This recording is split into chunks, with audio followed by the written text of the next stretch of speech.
Coming up on Mountain News at 5:30, a new crew of certified EMTs will soon join the Lexington Fire Department thanks to a national grant.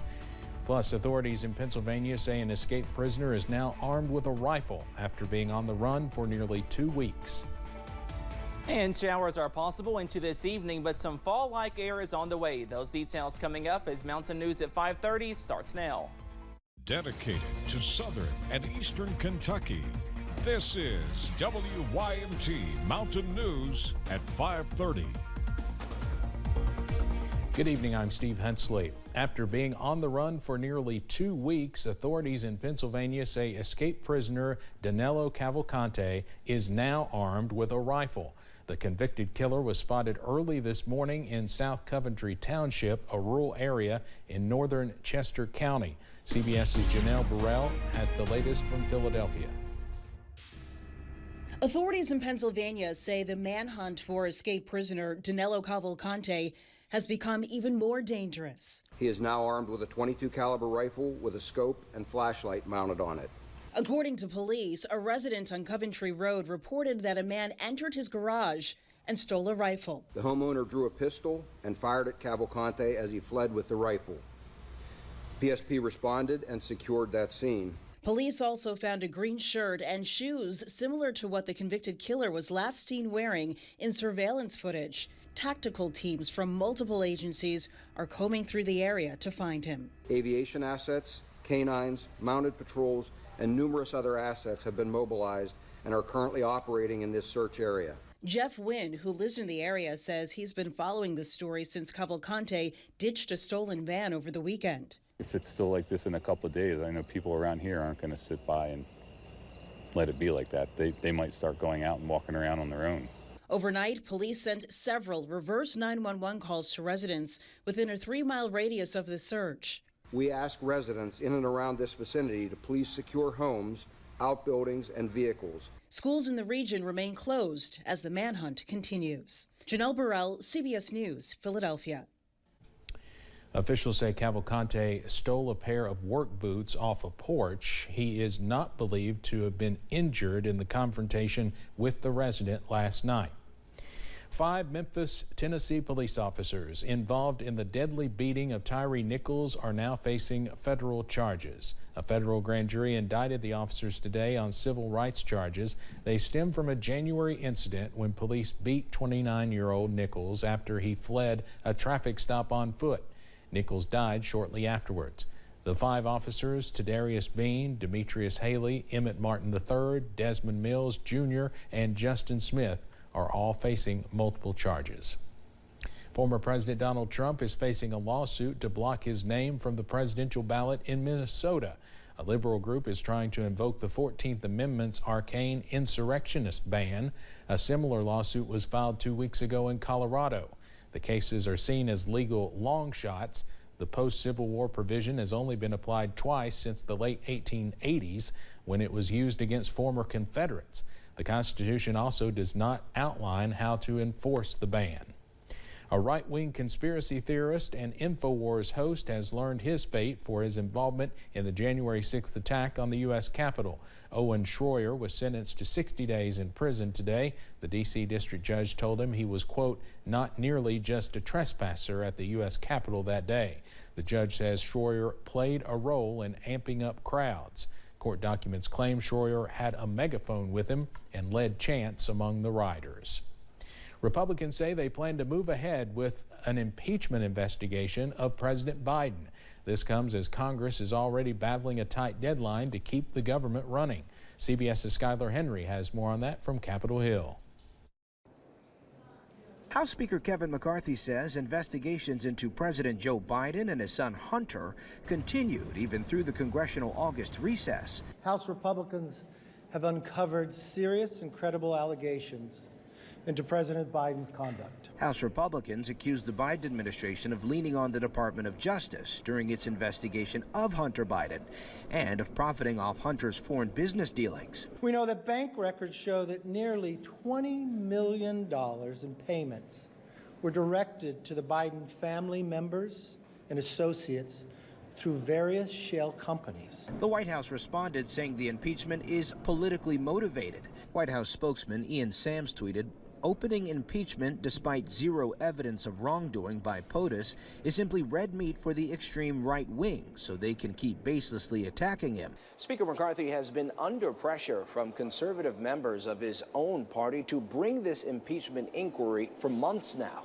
Here we are, 8 months later, and we haven't even sent the first subpoena to Hunter Biden.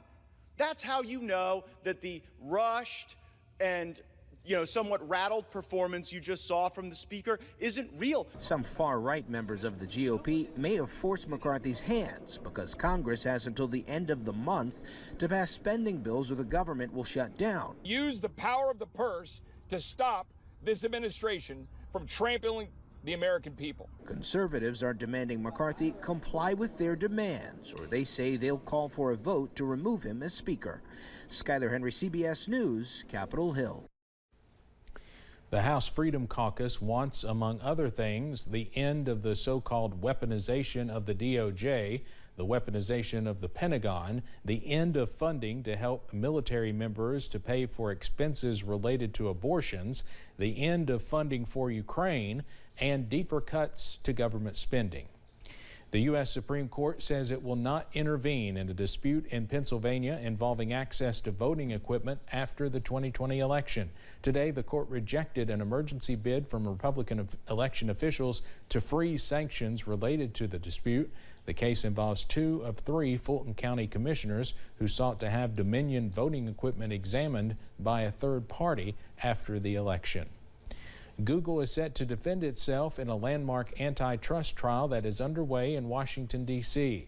In its initial complaint, the U.S. government claimed in part Google pays billions a year to device manufacturers such as Apple, LG, Motorola, and Samsung, and browser developers to be their default search engine. The government also claims in many cases Google also pays to block those companies from dealing with competitors.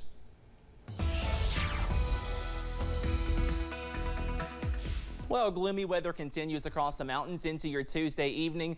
Watching out for possibly a few showers out there as well from Jackson down into London as well, zooming into Breathitt County, also Lee County, into Owsley County as well. Nothing too heavy here. Also watching out for a few spotty sprinkles in Magoffin County. And same story into Wayne County, Pulaski County, also Laurel County from London to Somerset to Monticello. Some light to moderate downpours at this hour. Here's a live look over in downtown Somerset. That current temperature is 75 degrees as that gloomy weather does continue across our region. Most of us in the middle to lower 70s, 72 for Pikeville, also Hazard, 73 in Jackson, up to 79 for Harlan, also Jonesville, Virginia at this hour. As we zoom out, though, we are watching out for 2 different cold fronts, one on the way out, but once this back one passes, we are tracking some cooler and drier air to move back into the region by Wednesday, Thursday, and Friday. We could see lows in the upper 40s by Thursday and Friday morning. Those details coming up in just a few minutes. Steve? Cameron, thank you. Communities across the country are facing a shortage of EMTs and paramedics, but that is apparently not the case in Lexington. As Samantha Valentino shows us, the Lexington Fire Department will soon have even more certified paramedics. A nearly $1 million federal grant is funding advanced emergency medical training and certification for 27 Lexington firefighters. They'll each be taking the step from an EMT basic to an EMT paramedic. There's a lot of skills that an EMT basic cannot perform that an EMT paramedic can, such as administering certain drugs, certain cardiac-related treatments, and that sort of thing. Every Lexington firefighter is a certified EMT basic, which is the norm among professional firefighting departments. But Mayor Linda Gorton says the city's department is known for taking that extra step. Half of Lexington's firefighters are certified paramedics, which is highly unusual, especially in Kentucky.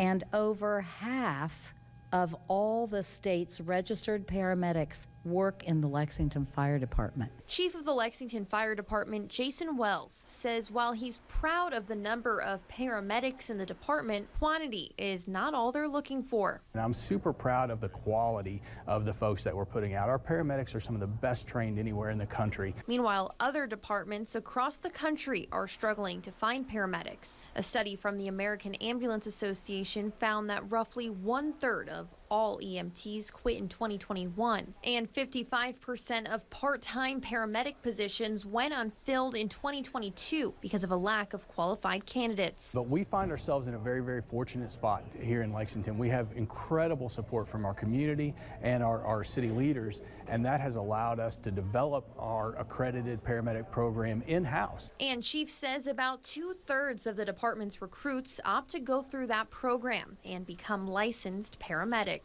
In Lexington, Samantha Valentino, WKYT. The training program started 1 week ago today. This paramedic class will graduate on May 31st, 2024.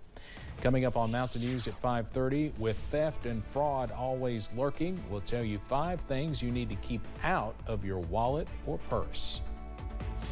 Plus, a fall feel is on the way by the end of the work week. Your full forecast coming up after this break.